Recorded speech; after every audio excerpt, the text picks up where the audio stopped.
اور ایک آدمی دائیں ہاتھ سے کھانا کھاتا ہے, کہتے ہیں میرے پیغمبر دائیں ہاتھ سے کھاتے تھے, دونوں میں فرق نہیں ہوگا. ایک آدمی دائیں کروٹ پہ سوتا ہے, کہتے ہیں مجھے اچھا لگتا ہے, ایزی فیل کرتا ہوں, اور ایک سوتا ہے کہ میرے نبی پاک یوں سوتے تھے. اس کے سونے میں عبادت نہیں بن جانی؟ تو بھائی نیت اللہ کی رضا کر لو, گوشت کی نیت نہ کرو. اس لیے علماء کہتے ہیں کہ جو شرکا ہو نا, ان کی نیتوں کو ڈھونڈا کرو. نیت ٹھیک ہونی چاہیے, پیسہ حلال ہونا چاہیے, عقیدہ ایک ہونا چاہیے, مذہب ایک ہونا چاہیے, پھر شریک کیا کرو. کسی ایک معاملے میں ڈنڈی پڑ جائے تو انہیں کہنا بھائی اپنا اگاؤ اپنا کھاؤ. کریں اس کو جس کا مال حرام ہو, فائدہ سب کے لیے ڈوبے گا. ایک بزرگ مجھے کہنے لگے مفتی صاحب ایک بات. میں نے کہا جی پوچھیے. کہتے جب ایک حرام کمائی والا آ گیا, ہم نے تو حلال کمایا ہے, ہماری تو خون پسینے کی کمائی ہے, ہمارا حصہ کیوں خراب ہوا؟ میں نے کہا بابا جان 4 رکعتیں آپ ظہر کی نماز پڑھ رہے ہیں, چوتھی رکعت میں آپ کے ناک سے نکسیر آ گئی, خون بہ پڑا, وضو رہا؟ کہتے وضو ٹوٹ گیا.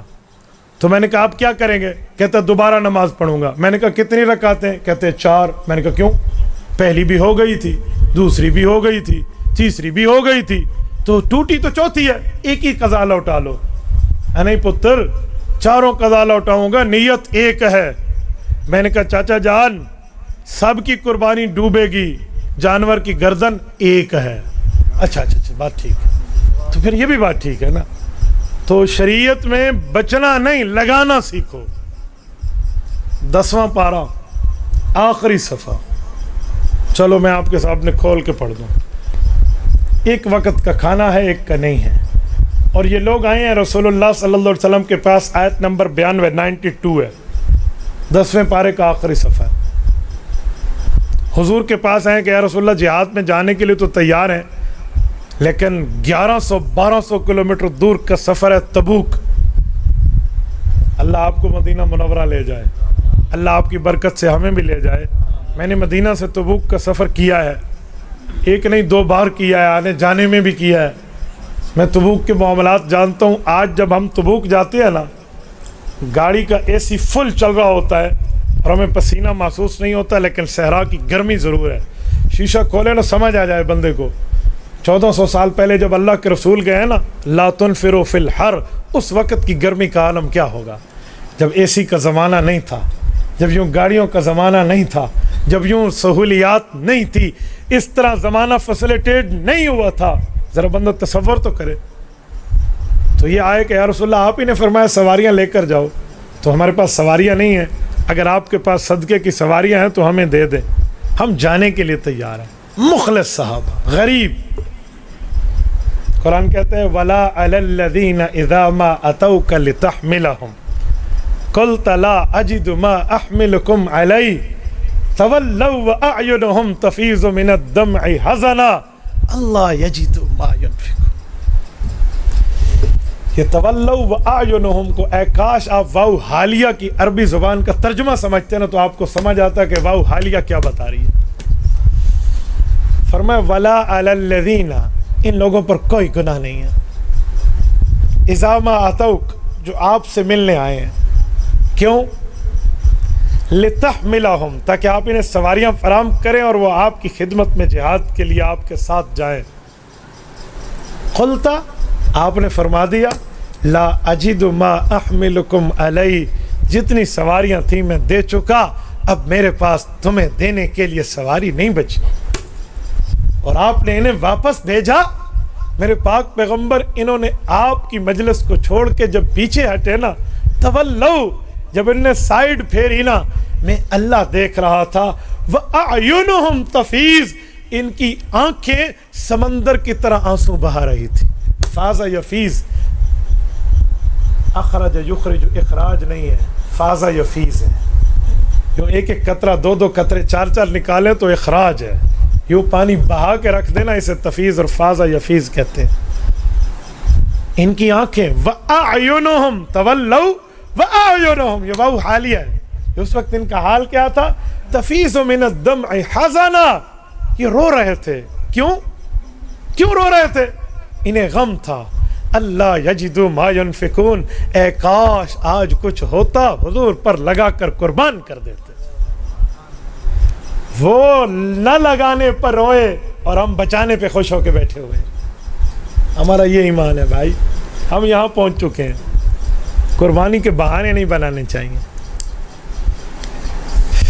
گھر میں ایک بیٹی کو جو موبائل لے کر دیا اس کے تیسرے حصے کے پیسے سے ایک حصہ لگ جائے گا, 7 حصوں میں ایک حصہ پڑ جائے گا, تو وہ تو ہمیں نظر نہیں آتا. میرے دوستو, یہ اجر بھی ہے, ثواب بھی ہے, اور آخرت میں انعام بھی ہے. ما عمل آدمی من عمل یوم النحر احب الی اللہ من احراق الدم.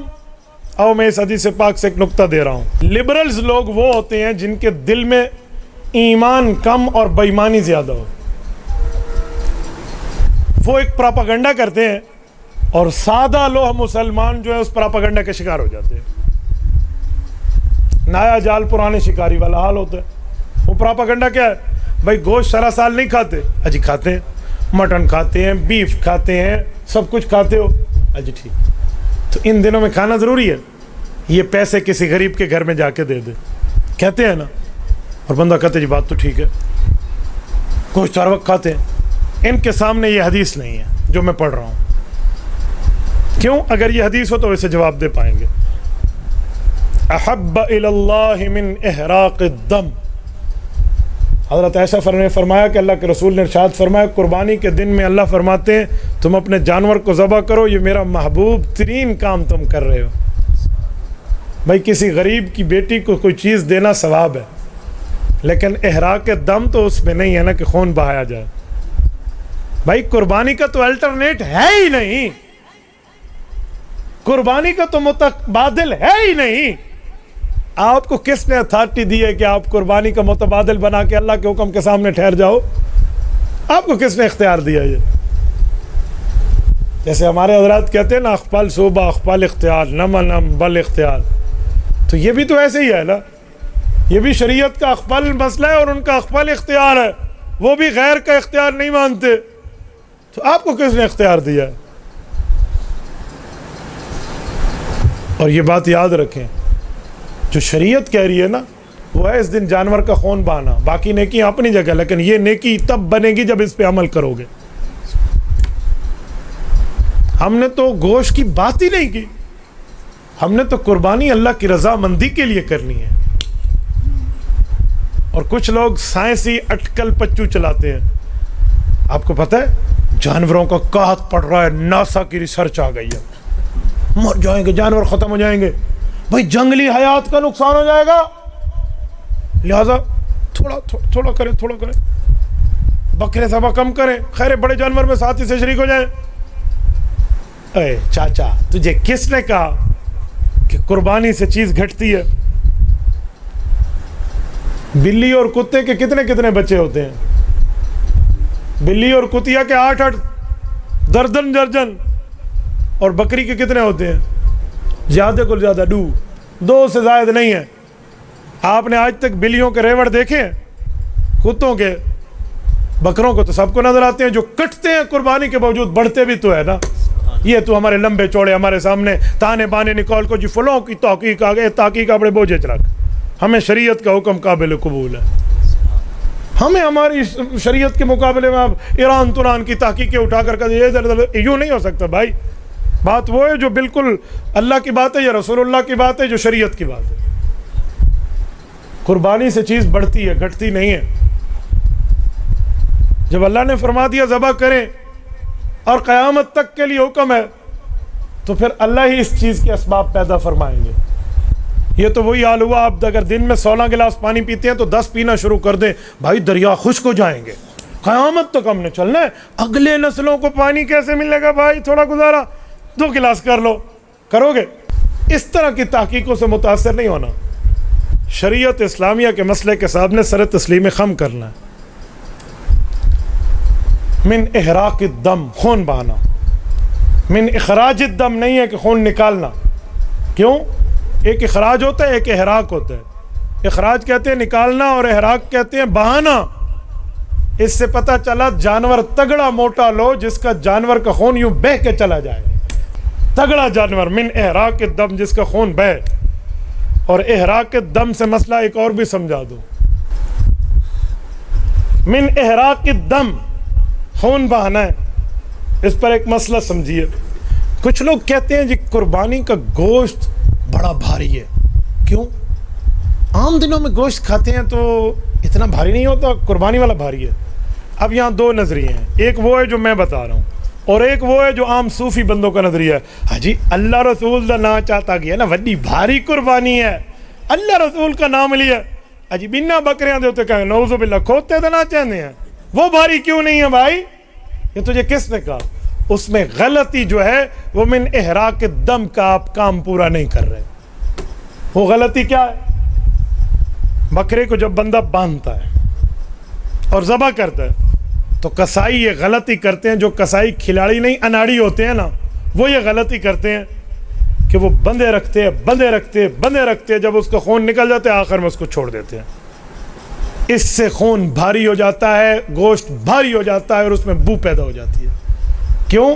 اگر آپ اسے پھڑکنے دیتے، آپ اسے پھڑپھڑانے دیتے، ہاتھ پاؤں مارنے دیتے تو اس کا اندر والا بھی دم جاری باہر نکل کے آتا، اور جب وہ باہر نکل آتا تو من احراق دم پہ عمل ہو جاتا، حدیث بھی پوری ہو جاتی اور میڈیکل سائیڈ ایفیکٹ بھی نہ ہوتا. میڈیکلی پرابلم آتا تب ہے جب خون دم جاری کسے کہتے ہیں؟ ذبح کرو اور نکل آئے، جسے او دمم مسفوحا قرآن نے کہا ہے.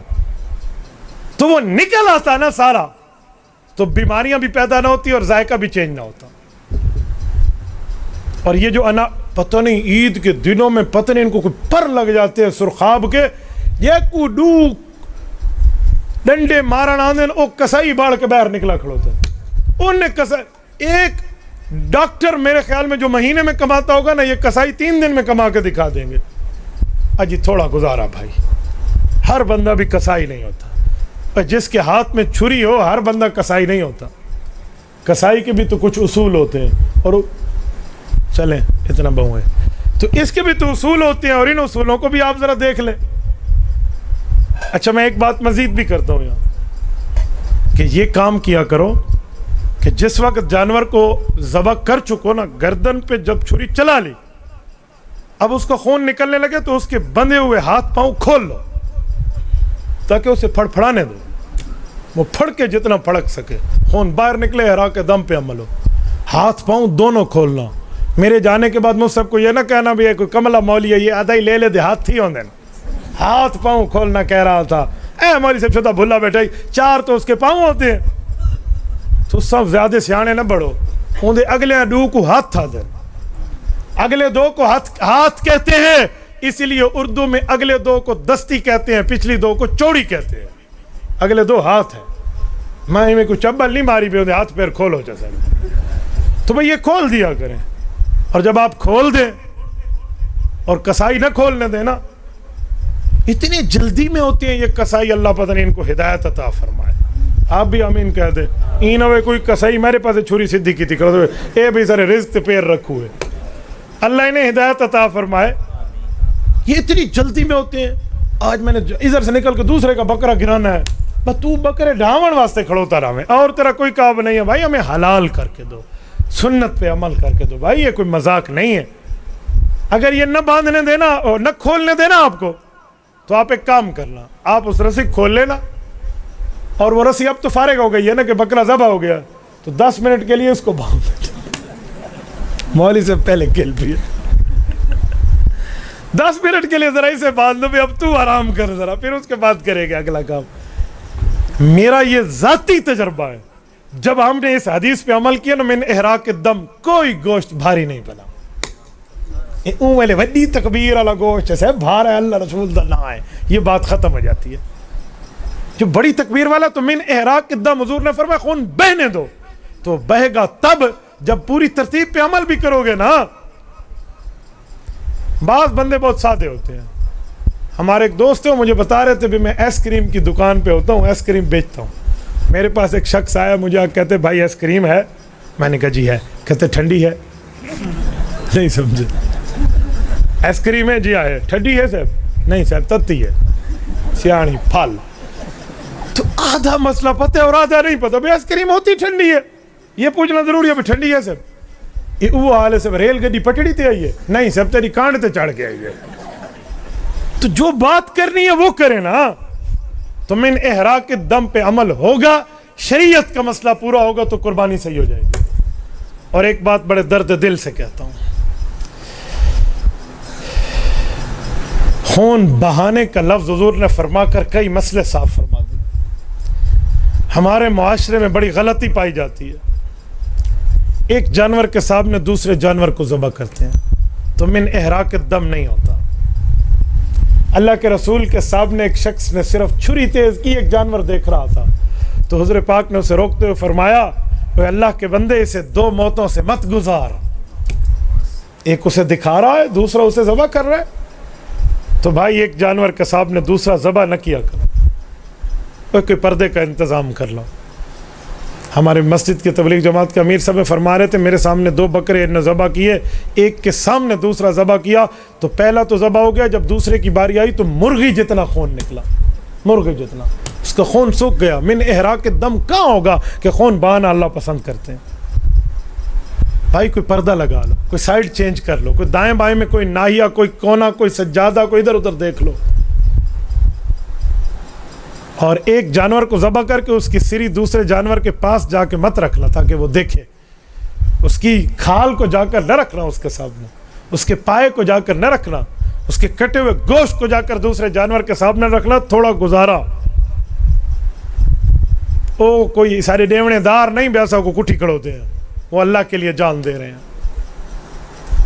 اَن یجد احدکم القرصۃ تمسھا, شہید کو جب شہادت ملتی ہے تو ایسا لگتا ہے جیسے ایک چونٹی نے کاٹا ہو, اس سے بھی کم اس کو تکلیف ہو رہی ہوتی ہے ذبح کے وقت. وہ تو اللہ رب العزت کے حکم پہ عمل کرتے ہوئے خوشی سے تڑپ رہا ہے, تمہاری تکلیف سے نہیں. لیکن تمہیں احساس کرنا چاہیے.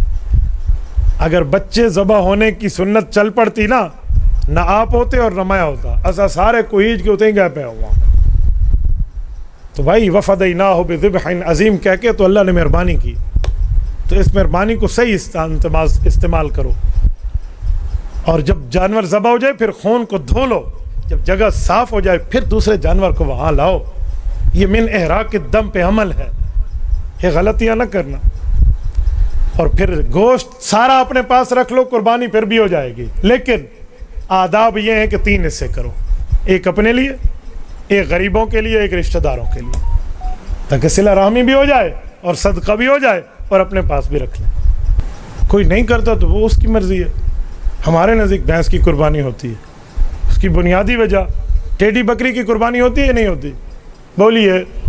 اللہ کے رسول سے ٹیڈی بکری کی قربانی آپ دکھا دیں, موبائل تحفہ آپ کو میں دے دوں گا. میرے نبی پاک نے ٹیڈی بکری کی قربانی نہیں کی, یہ بر صغیر کا جانور ہے. تو ٹیڈی بکری کی حضور قربانی نہ کریں, وہ باقی بکریوں کی لسٹ میں شامل ہے. تو گویا کی قربانی بھی عرب میں نہیں تھی, بھینس کی قربانی بھی عرب میں نہیں تھی, تو بھینس کی قربانی بھی جائز ہے. اس پر کوئی پھڈے بازی کی ضرورت نہیں ہے, مسئلہ سمجھا دیں. اب میرے بھائی کسی کے پاس دکان ہے اور وہ کرائے پر دی ہوئی ہے, تو دکان کی ملکیت کو قربانی میں شمار نہیں کریں گے, اس سے حاصل شدہ آمدنی کو دیکھیں گے. کوئی غیر ملک میں بندہ آپ کو پیسے بھیجتا ہے کہ میری طرف سے قربانی کریں, تو وہ کب کریں؟ تھوڑا سا احتیاط رکھنا. قربانی کے ذبح کے لیے 2 شرطیں ہو جائیں گی غیر ملک والے کے لیے. نمبر 1 قربانی, نمبر 2 صاحب قربانی. یہ دونوں عید کے وقت میں ہونے چاہیے, یعنی ادھر بھی عید ہو اور ادھر بھی عید ہو جب قربانی ذبح کی جا رہی ہو. یہ نہ ہو آپ سعودیہ والے کے ادھر قربانی ذبح کر رہے ہیں اور آپ کا 3را دن ہے اور اس کا 4تھا دن ہے, تو کوئی قربانی نہیں ہونی. آپ نے باہر ممالک والے کرنی ہے تو پہلے اور دوسرے دن میں کر دیں, اور وہ بھی دوسرے دن عصر کے اندر تک, مغرب سے پہلے, تاکہ ان کی عید کے دن سے بھی پہلے ان کی قربانی ہو جائے ختم ہونے سے.